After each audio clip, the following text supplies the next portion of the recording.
जय जय रघुवीर समर्थ। गणेश शारदा चैव सद्गुरुः सज्जनस्तथा आराध्य दैवतं गुह्यं सर्वं मे रघुनन्दनः। गुरुर्ब्रह्मा गुरुर्विष्णुर्गुरुर्देवो महेश्वरः गुरुः साक्षात् परब्रह्म तस्मै श्रीगुरवे नमः। त्रेतायां हनुमद्रामो द्वापारे पार्थकेशवौ शिवसमर्थौ तु कलौ राष्ट्रधर्मस्य रक्षकौ। जय जय रघुवीर समर्थ। राष्ट्रगुरु समर्थ रामदास स्वामी महाराज की जय। ओम नमस्कार। सर्व राष्ट्रधर्मप्रेमी, राष्ट्रधर्माभिमानी, राष्ट्रधर्म आचरणदक्ष अशा जगदीश मूर्ती स्वरूप श्रोत्यांना श्री समर्थ सेवा मंडळ सज्जनगड यांच्या वतीनं सादर जय रघुवीर। श्री समर्थ रामदास स्वामींचा राष्ट्रधर्म हा विषय आपण पाहत आहोत। गेल्या प्रवचनामध्ये महंतांनी केवढं महत्त्वाचं कार्य केलं आणि महंत या शब्दाला ते कसे पात्र ठरले समर्थांच्या काळात हे आपण पाहिलं। आपण हे पाहिलं की अत्यंत प्रतिकूल आणि जीवावर बेतेल अशी परिस्थिती बाहेर असताना सुद्धा देवकारण, धर्मकारण, समाजकारण, राजकारण हे सर्व पैलू हे महंत समर्थांच्या उपदेशानुसार हाताळत होते।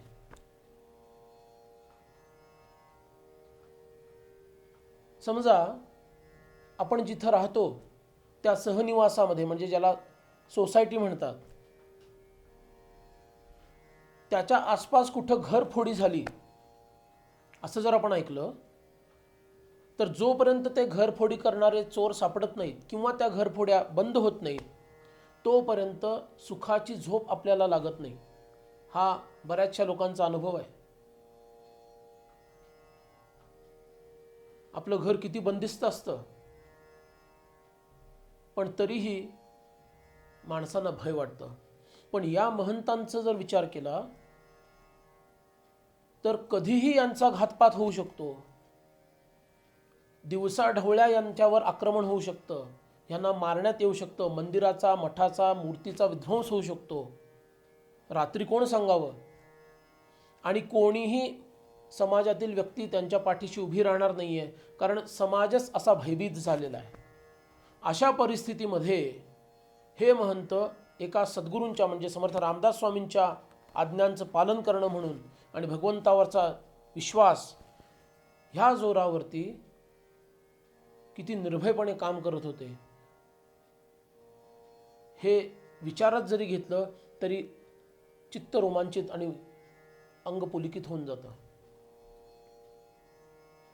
सध्याच्या काळातही अशी अवस्था आहे। केरळची जर आपण गोष्ट बघितली तर अशा बातम्या कानावर येतात की काही लोकांना अत्यंत प्रतिकूल काळामध्ये तिथं कार्य करावं लागतं आणि जीवावर सुद्धा त्यांच्या बेततं। एका अर्थानं हे लोक समर्थांच्या त्या काळातील महंतांसारखंच आज काम करत आहेत। त्यांनाही वंदन केलं पाहिजे।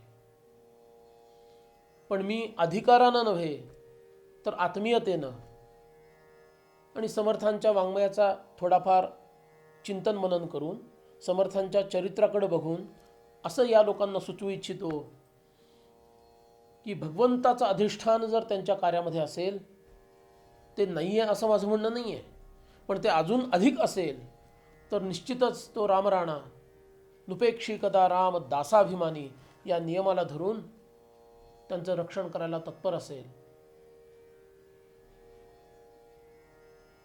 पण ह्या लोकांनाही आज आपण वंदन केलं पाहिजे।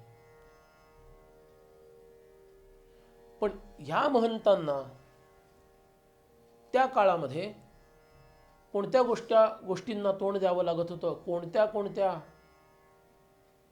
स्थितींमधून त्यांना वाट काढावी लागत होती हे लक्षात घेण्यासाठी मी आपल्याला एक तक्ता दाखवणार आहे।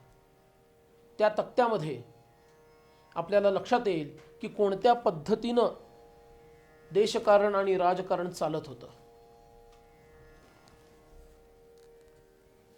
आपल्यासमोर हा तक्ता आहे की ज्याच्यामध्ये विदेशी आक्रांत्यांचे सत्ताकारण दाखवण्यात आलेलं आहे. हे आक्रांता म्हणजे आक्रमण करणारे, हे विदेशी लोक, हे भारतीय मुळाचे नाहीत आणि भारतावर सत्ता गाजवणं आणि आपला धर्म त्यांच्यावर थोपणं ही त्यांची वृत्ती होती.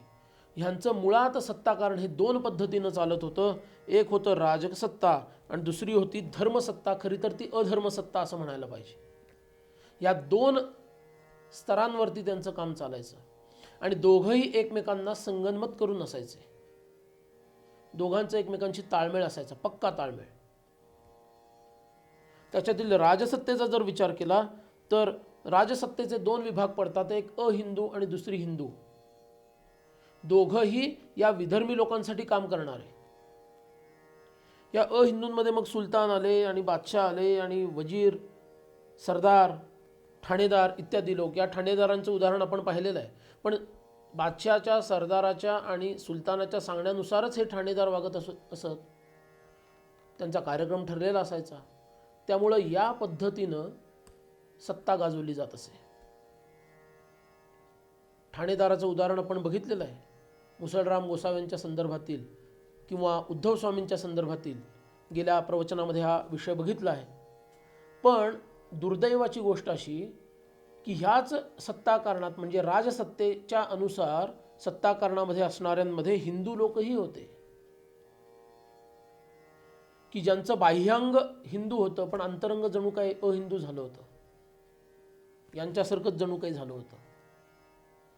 मग त्यांच्यामध्ये मामलेदार लोक होते, मनसबदार होते, कारकून वगैरे अनेक लोक होते की जे लोकसुद्धा आपल्या धर्मावर आक्रमण होत आहे, देशावर आक्रमण होत आहे, आपण पारतंत्र्यात जात आहोत याचं काहीही मनाला न वाटून घेता हे लोक या सत्ताधीशांसाठीच स्वतःची बुद्धी, स्वतःचा वेळ, स्वतःचं सामर्थ्य हे फुकट घालवत असत. कित्येक योद्ध्यांचे तर आपण उदाहरण पाहिलेलं याच्यापूर्वीही की हे योद्धे भावाभावांमध्ये भांडणं, बाप मुलामध्ये भांडण आहे, मामा भाच्यामध्ये भांडण आहे, पुतण्या काकामध्ये भांडण आहे, एकमेकांच्या विरोधात लढत आहेत. रक्त, स्वतःचं हिंदू रक्त हे बादशाला खुश करण्यासाठी सांडतायत आणि ह्यांनी रक्त सांडायचं आणि त्याचाच तिलक, विजय तिलक हा त्या सुलतानाला त्याच्या कपाळावर लावला जायचा. हा किती मूर्खपणाचा आणि एका अर्थानं विचार केला तर अदूरदर्शीपणाचा हा सगळा प्रकार शतकानुशतकं घडत होता. पण ह्या राजसत्तेलाच अत्यंत सहाय्य करणारी अशी ही धर्मसत्ता ही काम करत होती, जी मुळात अधर्मसत्ताच म्हणणं जास्त योग्य आहे. आणि हिचं 3 स्तरावर स्वरूप दिसत होतं. पहिला प्रकार चिन्ह बदलायला सुरुवात झाली. मंदिरं पडायला लागली, मठ पडायला लागले आणि त्या ठिकाणी कुठं मशिदी आहेत, कुठं दर्गे आहेत, कुठं छल्ले आहेत, तर फिरंगणामध्ये चर्च आहेत, क्रूस आहेत. याही गोष्टी, कबरीसुद्धा दिसायला लागल्या.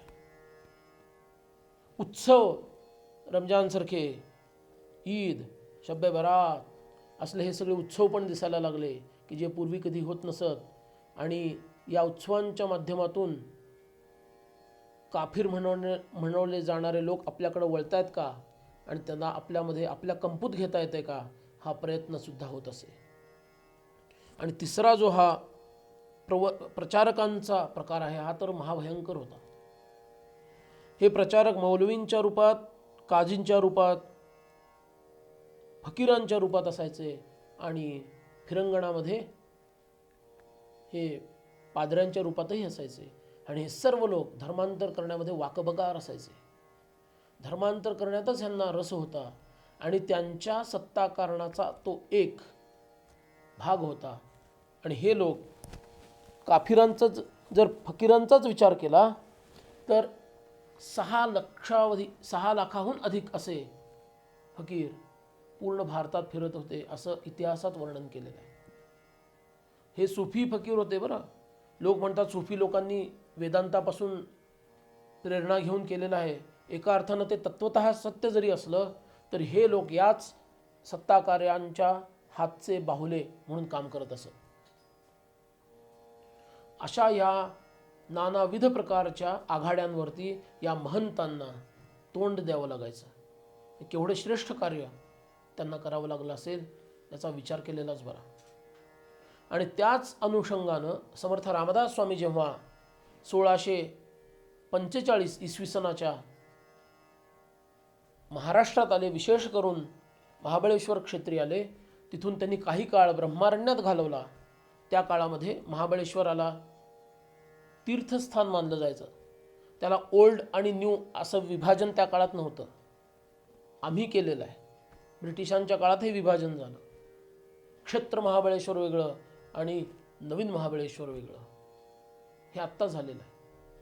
त्या काळात ते क्षेत्रच होतं. आणि त्या ठिकाणी त्यांनी पहिला शिष्य निवडला, दिवाकर गोसावी नावाचा. तो राजकारणासाठीच उपयोगी पडेल असा शिष्य निवडला आहे. याच्यातून सुद्धा समर्थांचा राष्ट्रधर्म लक्षात येतो. तपस्या कालावधीमध्ये त्यांचा पहिला शिष्य होता उद्धव गोसावी. तो पारमार्थिक शिष्य आहे, पण महाराष्ट्रात येऊन कार्य करायला प्रारंभ करण्याच्या पहिल्याच घटकेला समर्थांनी जर कोणी शिष्य निवडला असेल तर तो राजकारणी शिष्य निवडला आहे, दिवाकर गोसावी. महाबळेश्वरचा महाबळ बुद्धी आणि पीळपेच करण्यामध्ये अत्यंत वाकबगार, राजद्वारी पाठवण्यास अत्यंत योग्य, आणि समर्थांनी ज्याला स्वतःचा उत्तराधिकारी म्हटलं राष्ट्रधर्माच्या दृष्टीनं, तो हा दिवाकर गोसावी.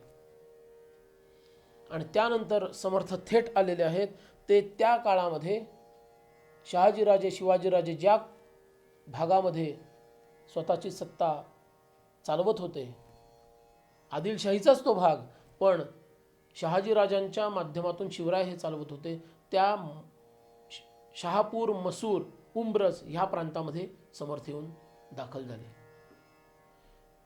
आणि त्यांनी महत्त्वाचं जर कार्य काही केलं असेल संघटनेच्या दृष्टीनं सुद्धा, धर्मकारणाच्या दृष्टीनं आणि देवकारणाच्या दृष्टीनं सुद्धा, तर ते म्हणजे हनुमंताची मंदिरं स्थापन करणं, चाफळ या ठिकाणी रामाचं अधिष्ठान निर्माण करणं, आणि कृष्णा, कोयना या नद्यांच्या खोऱ्यामध्ये, या टापूमध्ये शक्तीची स्थानं निर्माण करणं. आणि ही सर्व स्थानं यांनाच 11 मारुती असं म्हटलं गेलं. त्या 11 मारुतींचाही आपल्याला थोडा 11 मारुतींचं दर्शन घडवायचं आहे. उत्तर दिशापासून दक्षिणेपर्यंत आपण बघू. ही कृष्णा नदी वाहती आहे. ही कोयना नदी इथं कराडच्या जवळ तिचा प्रीतिसंगम झालेला आहे आणि कृष्णा म्हणून पुढे जाते आहे. आणि ही वारणा नदी आहे. या 3 नद्यांच्या टापूमध्येच हे समर्थांचे अत्यंत प्रसिद्ध असणारे असे 11 मारुती स्थापन केले गेले. सर्वात उत्तरेला शिंगणवाडी हे क्षेत्र आहे. त्याच्यानंतर चाफळमध्ये 2 मारुती आहेत. त्याच्या लगेच जवळ माझगावला 1 मारुती आहे. उंब्रज या ठिकाणी 1 मारुती आहे. मसूर, शहापूर या ठिकाणी 1 मारुती आहे.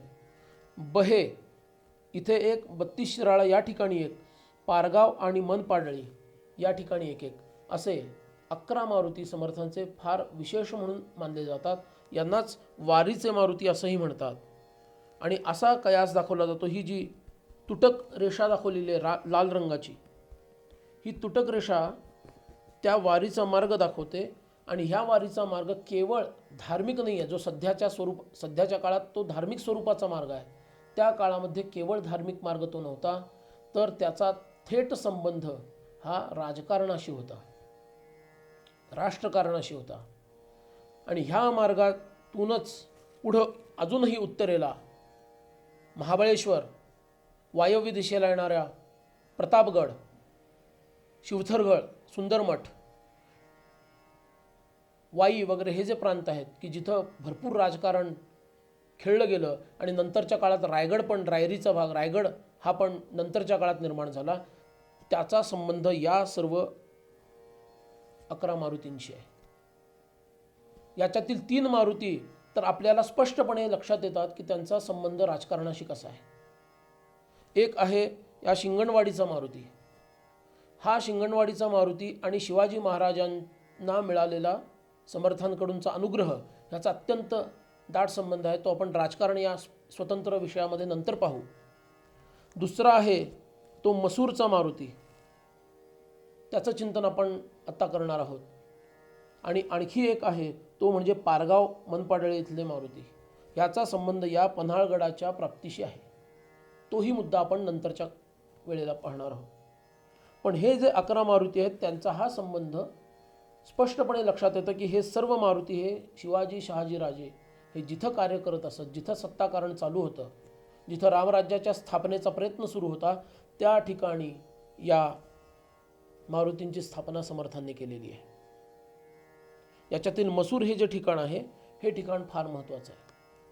त्याच्यात एक उल्लेख करतो की ह्या सर्व मारुतींची स्थापना 11 वर्षांच्या कालावधीत झालेली आहे. सर्वप्रथम समर्थ जे 1645 साली आले महाराष्ट्रात, त्यावेळेला सर्वप्रथम शहापूरचा मारुती स्थापन झाला. त्याच्या लगेच काही महिन्यानंतर हा मसूरचा मारुती त्याच वर्षी स्थापन झाला, इसवी सन 1645. त्यानंतर चाफळ आणि शिंगणवाडी, चाफळचे 2 मारुती आहेत, आणि शिंगणवाडी हे 48 साली स्थापन झाले. 49 साली माझगाव आणि उंब्रज हे मारुती, उंब्रजचा आधी नंतर माझगाव हे मारुती स्थापन झाले. 51 साली बहे, 51 साली बहे आणि मनपाडळे, 52 साली पारगाव आणि 55 साली 32 शिराळे, 56 साली 32 शिराळे. ह्या पद्धतीने जवळपास 11 वर्षांच्या कालावधीमध्ये हे 11 मारुती स्थापन झाले. त्याचं स्पष्ट आपल्याला पुरावा मिळणं फार कठीण आहे, कारण 11 बहु 11 काय 11 कळेची ना, गुप्त ते गुप्त जाणावे आनंद वनभुवनी, असं गुप्त राजकारण याच्यात आहे. काही लोकांच्या मतानुसार पारमार्थिक अर्थानंही 11 बहु 11 हे आलेलं आहे, पण बऱ्याच विद्वानांना असं वाटतं की 11 बहु 11 हे जे काही समर्थांनी आनंद वनभुवनात म्हटलेलं आहे याचा संबंध या 11 मारुतींशी आहे. मसूर या ठिकाणी समर्थांनी रामनवमी प्रारंभ केली. मसूर या ठिकाणी रामनवमी प्रारंभ केली, त्यात विशेष काय आहे असं आपल्याला वाटेल. पण 2 गोष्टी महत्त्वाच्या आहेत. एक गोष्ट म्हणजे अजून राम मंदिर स्थापन झालेलं नव्हतं. चाफळचं जे राम मंदिर आहे ते स्थापन झालेलं नव्हतं. त्या काळामध्ये समर्थांनी तिथं रामनवमी का घेतली? कारण शिवाजी महाराज आणि शहाजीराजे यांचं ते महत्त्वाचं ठाणं होतं. आणि मागं उल्लेख केल्याप्रमाणे मुसळराम गोसावी हे तिथं असताना तिथला जो ठाणेदार होता तो अत्यंत द्वेष करणारा आणि डूक धरणारा होता. आणि त्यांनी जो काही प्रकार चालवला होता तिथं त्याचं उदाहरण आपल्याला सांगतो की पूर्वी जगदाळे नावाचे एक योद्धे होते. हे जगदाळे घराणं, योद्ध्यांचं घराणं, ह्याच्यातील एक कोणीतरी त्या काळामध्ये त्यांचा पूर्वज हा मुसलमान झाला होता. आणि त्याची कबर जिथं होती त्या कबरीपाशी दरवर्षी उरूस भरायचा. आणि या उरुसाचं मुख्य कार्य काय असायचं? मग अशी म्हटल्याप्रमाणेच धर्मांतरण करणे. आणि फार मोठ्या प्रमाणामध्ये असं धर्मांतरणाचं एक मोठं अवडंबर निर्माण करण्यात आलं होतं. फार मोठ्या प्रमाणात हे चालू झालं होतं. त्याला शह देण्यासाठी रामदास स्वामींनी त्या ठिकाणी मारुती तर स्थापन केलाच, पण तिथं रामनवमीचा उत्सवही घेतला. ह्या जगदाळ्यांना म्हणायचे जलालुद्दीन, त्याचं नाव जलालुद्दीन पीर. मुसलमानांचा पीर आणि हिंदूंचा वीर असं त्याला म्हणायचं. हे दोघांनाही तो आपला वाटायचा. पण परिणाम काय व्हायचा? हिंदूंची संख्या कमी व्हायची. इतिहासात त्याचं वर्णन आहे. त्याला शह द्यायचा आहे म्हणून समर्थांनी त्या ठिकाणी रामनवमीचा उत्सव प्रारंभ केला. म्हणून ह्या पद्धतीनं समर्थांनी 11 मारुतींची स्थापना करून त्या त्या ठिकाणी त्या त्या प्रकारचं कार्य केलं. त्या त्या प्रकारचे श्रेष्ठ बलवान असे महंत स्थापन केले आणि राष्ट्रकार्य मोठ्या वेगात पुढे चालवलं. समर्थांनी शिवरायांचा आणि त्यांचा संबंध कसा आला आणि राष्ट्रधर्म शिवरायांना राजधर्माच्या माध्यमातून, त्यांच्याकडं असणाऱ्या योद्ध्यांना क्षात्रधर्माच्या माध्यमातून, इतरांना सेवक धर्माच्या माध्यमातून कसा सांगितला हे आपण पुढील प्रवचनात बघू. आजच्या प्रवचनामध्ये आपण इथंच थांबत आहोत. कोणत्या भीषण काळामध्ये समर्थांनी आणि शिवरायांनी कार्य केलेलं आहे याचा थोडासा अंदाज येण्यासाठी आपल्याला तक्त्यांच्या माध्यमातून मी हे दाखवण्याचा प्रयत्न केला. आपण जे काही श्रवण केलं आणि पाहिलं त्याचं अवश्य चिंतन मनन करावं. जे तक्ते आपल्याला दाखवण्यात आले त्याचं स्थिर चित्राच्या रूपात म्हणजे पॉज घेऊन तुम्ही ते पाहू शकता. उतरवून घ्यायचे असेल तर उतरवूनही घेऊ शकता. ज्यांना त्याची आवश्यकता वाटत असेल त्यांनी ते करावं. म्हणजे आपण त्या काळात जाऊन आज काय करायचं, आज काय केलं पाहिजे, किती जागं राहायला पाहिजे याचा एक परामर्श आपण या माध्यमातून घेत आहोत. माझ्या वाणीला विराम देतो. सर्वांना वंदन करतो. जय जय रघुवीर समर्थ.